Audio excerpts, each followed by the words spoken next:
नमस्कार मंडळी, सिम्पली मराठी या आपल्या यूट्यूब चॅनलमध्ये तुम्हा सर्वांचं पुन्हा एकदा अगदी मनापासून स्वागत आहे. मंडळी, आपल्या इतर व्हिडिओप्रमाणे आजच्या या व्हिडिओसुद्धा तितक्याच उपयुक्त आणि खास अशा काही घर आणि kitchen related tips and tricks मी तुमच्यासाठी घेऊन आलेली आहे. मला खात्री आहे की या सगळ्या टिप्स तुमच्यासाठी नक्कीच नवीन आणि तितक्याच उपयोगाच्याही ठरतील. चला, आजच्या या व्हिडिओला सुरुवात करूया. आजची आपली पहिली टिप आहे या टेस्टी बटरविषयी. पहा, सकाळची टिफिनची गडबड असते, एखाद्या ब्रेडवरती किंवा रेसिपीसाठी आपल्याला बटर हवं असतो. मग अशा वेळेस ब्रेडवरती वगैरे लावण्यासाठी मेल्ट झालेलं बटर आपल्याला हवं असतं आणि घट्ट असं हे बटर काही पटकन सॉफ्ट होत नाही. मग अशा वेळेस एखाद्या भांड्यामध्ये वगैरे आपण हे बटरच गरम करतो. परंतु असं न करता तुम्ही एक वेगळी ट्रिक इथे वापरू शकता. पहा, काय करायचंय, बटर कट करण्यासाठी जो चाकू आपण वापरणार आहोत तो असाच न वापरता थोडासा गॅसवरती काही सेकंद तो असा गरम करायचा. गरम केल्यानंतर बटरवरती या गरम चाकूने तुम्ही जर कट केले तर तुम्ही पाहू शकता अगदी पटकन मेल्ट झालेलं बटर किंवा क्यूब सुद्धा आपल्याला मिळतील. आपलं काम अगदी सहज आणि सोपं होणार आहे. तर बटर आणि चाकूची ही ट्रिक तुम्हाला माहिती होती का? कमेंट करून सांगायला विसरू नका. आपली पुढची टिप आहे केळींविषयी. पहा, केळी हा एक असं फळ आहे जे अगदी वर्षभर सुद्धा मिळतं, परंतु तितकंच लवकर केळी हे फळ खराबही होतं. यामागचं कारणही असंच असतं, कारण एखाद्या अशा बास्केटमध्ये किंवा इतर फ्रूट सोबत नेहमी या केळी आपण ठेवतो. आता केळी जिथे जिथे या बास्केटला किंवा इतर फ्रुट्सला या टच होतात तिथे तुम्ही पाहिलं असेल केळी या पटकन काळ्या पडतात, त्या खूप लवकर खराब होतात. आणि म्हणूनच केळी या कधीही अशा बास्केटमध्ये किंवा इतर फ्रूट्स सोबत आपल्याला ठेवायच्या नाहीत. केळी जर तुम्हाला जास्त दिवस टिकून ठेवायचे असतील तर अशा एखाद्या त्या दोरीला बांधायच्या आहेत आणि अगदी हवेशीर, जिथे इतर फ्रुट्सला त्या चिकटणार नाही, टच होणार नाही, अशा अगदी मोकळ्या आपल्याला बांधून ठेवायच्या. तर या एका ट्रिकमुळे तुम्ही पाहाल केळी या तुमच्या लवकर खराब होणार नाहीत. हवेशीर ठेवल्यामुळे त्या जास्त दिवस सुद्धा टिकण्यास मदत होईल. बऱ्याच वेळ मोबाईलमधून एखादी रेसिपी आपल्याला पाहून करायची असते. मग अशा वेळेस मोबाईल आपण कुठेतरी किचन ओट्यावरती, गॅसच्या साईडला वगैरे कुठेतरी ठेवतो आणि त्यामधून पाहून आपण रेसिपी करतो. परंतु अशा वेळेस सुद्धा मोबाईल काही प्रॉपर उभा राहत नाही, स्टँड होत नाही. मग अशा वेळेस प्रत्येक वेळेस आपल्याकडे एखादं स्टँड असेलच असं नाही. त्यावेळेस तुम्ही एक छान जुगाडू ट्रिक करू शकता. पहा, आपल्याकडे असं एखादं सॉकेट असेल किंवा आजकाल बरेचसे वायर असलेले सुद्धा सॉकेट घरामध्ये असतात, तर त्याचा वापर तुम्ही करू शकता. ॲज अ स्टँड म्हणून असं हे मोबाईल या सॉकेटवरती जरी ठेवलं तर छान जुगाडू ट्रिक आपली इथे कामी येऊ शकते. ॲज अ स्टँड म्हणून सुद्धा या सॉकेटचा वापर तुम्ही करू शकता. प्रत्येक वेळेस नाही, पण अगदी अडचणीच्या वेळेस ही ट्रिक तुम्ही नक्कीच वापरू शकता. मंडळी, पावसाळा चालू झाला. या पावसाळ्याच्या सीझनमध्ये तुम्ही नोटीस केलं असेल की आपलं वॉश बेसिन असेल किंवा किचनचं सिंक असेल, बाथरूमचं जिथे ड्रेन पाईप असतो ती जाळी असेल, अशा या जाळ्यांमधून एक प्रकारची दुर्गंधी येते. स्पेशली या पावसाळ्याच्या सीझनमध्ये अगदी बारीक असे पावसाळी किडे वगैरे सुद्धा या जाळीतून आपल्या घरामध्ये एंटर करतात.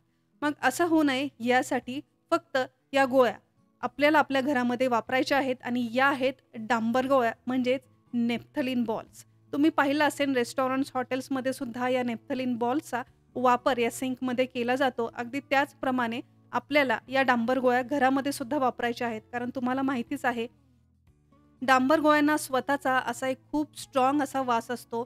त्याचबरोबर किडे वगैरे किंवा जे बारीक इन्सेक्ट्स वगैरे असतात त्यांना दूर करण्यासाठी याचा वास हा खूपच परिणामकारक ठरतो. त्यामुळे आपलं किचनचं सिंक असेल, वॉश बेसिन असेल किंवा बाथरूमची जाळी जरी असली तर त्यावरती नेहमी एक गोळी आपल्याला ठेवायची आहेत. त्यामुळे रात्रीच्या वेळी या जाळीमधून वगैरे झुरळ असतील किंवा इतर पावसाळी किडे वगैरे असतील ते घरात एंटर करत नाही. त्याचबरोबर बाथरूममध्ये किंवा जाळीतून, ड्रेन पाईपमधून जी दुर्गंधी येत असते ती दुर्गंधीसुद्धा दूर करण्यास या डांबर गोळ्या खूप फायदेशीर ठरतात. तर अगदी वर्षभर शक्य नसलं तरीसुद्धा स्पेशली पावसाळ्यामध्ये हा उपाय तुम्ही नक्की करून पहा. आपली पुढची ट्रिक आहे ज्युसर किंवा मिक्सरच्या अशा भांड्यांविषयी. पहा, बऱ्याच वेळ काय होतं, एखादा पदार्थ या भांड्यांमध्ये बारीक करायला गेलं तर याचे ब्लेड्स आपल्याला अगदी टाईट झाल्यासारखे वाटतात. प्रॉपर हे मिक्सर कामही करत नाही. यामागचं कारण असू शकतं, याचे जे ब्लेड्स असतात ते टाईट झाल्यामुळे ते प्रॉपर काम करत नसतात. मग अशा वेळेस थोडंसं याला मेंटेन करणं सुद्धा खूप गरजेचं आहे.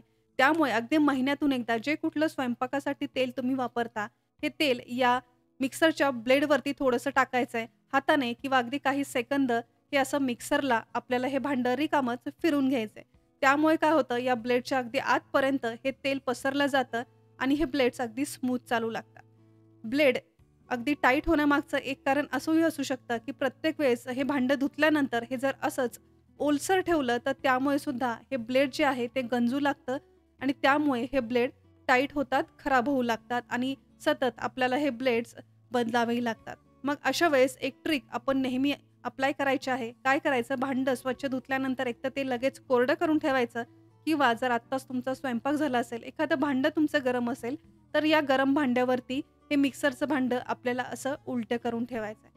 तर इथे तुम्ही व्हिडिओमध्ये पाहताय माझा कुकर जस्ट आत्ताच बंद केलेला आहे, गरम आहे.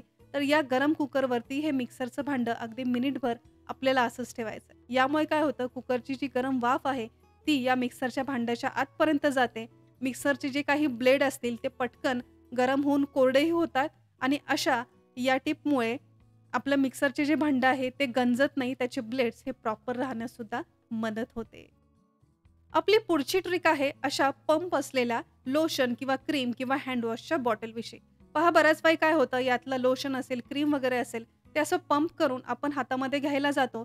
तर अशा वेळेस खूप मोठ्या क्वांटिटीमध्ये यामधलं लोशन आपल्या हातावरती येतं. इतकी आपल्याला या लोशनची किंवा क्रीमची गरजही नसते. मग अशा वेळेस अगदी लिमिटेड किंवा अगदी हवं तेवढंच यामधून लोशन किंवा क्रीम बाहेर यावी, यासाठी एक छान ट्रिक तुम्ही इथे वापरू शकता.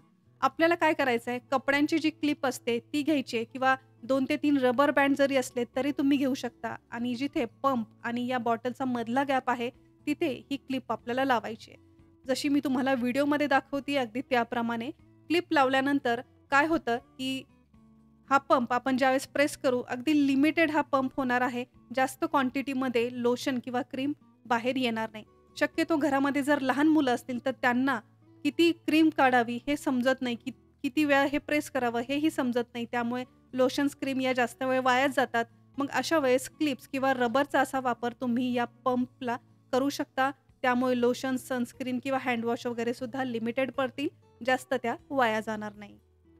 तर फ्रेंड्स, आजच्या या व्हिडिओमध्ये काही बेसिक बट तितक्याच उपयुक्त अशा टिप्स मी तुमच्यासोबत शेअर केलेल्या आहेत. तर यातली कुठली टिप तुमच्यासाठी नवीन आणि उपयोगाची ठरली हे आम्हाला कमेंट करून सांगायला विसरू नका.